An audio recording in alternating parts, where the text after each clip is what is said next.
Hey you guys, thank you so much for tuning in. So I am getting ready to do a brow shaping on a new client.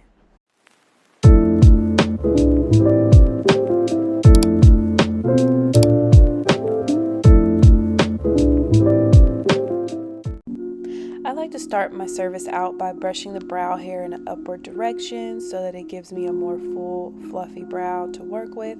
It also helps to remove those long, pesky hairs that may be sticking out so that we don't accidentally remove them with the wax.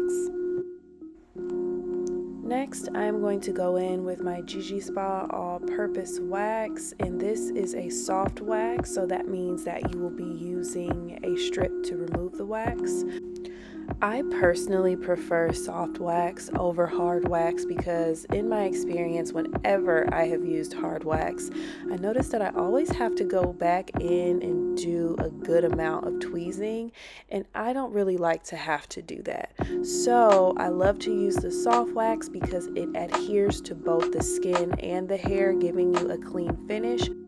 Please note that not everybody is a candidate for soft wax. You can definitely lift the skin if your client is using any acids in their wash or in their skincare regimen, or if they're taking any acne medication. So please ask your client, do an intake form, and make sure that you have that information to avoid lifting your client's skin with soft wax.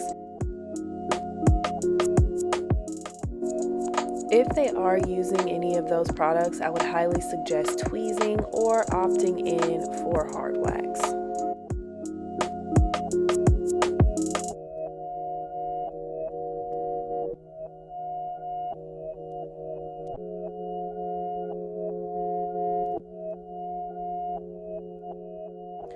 Listen, my clients hate me because after I wax, I love to go in and get every single teeny tiny little hair that may be left behind. But I love to do this because it gives a really clean and polished look. Once I'm done tweezing, I like to go in with my LA Girl HD Pro Concealer and an angled brush and really perfect the bottom of the brow.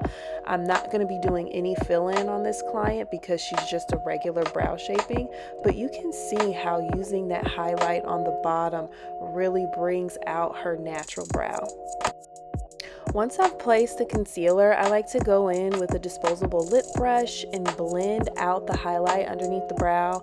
You don't want to put too much, okay? We don't want to look like we're doing a makeup look. We just want a thin, crisp line so that we can softly blend that out and that she can leave with defined, beautiful brows. And there you have it. This is the finished look. Please like and subscribe for more content like this.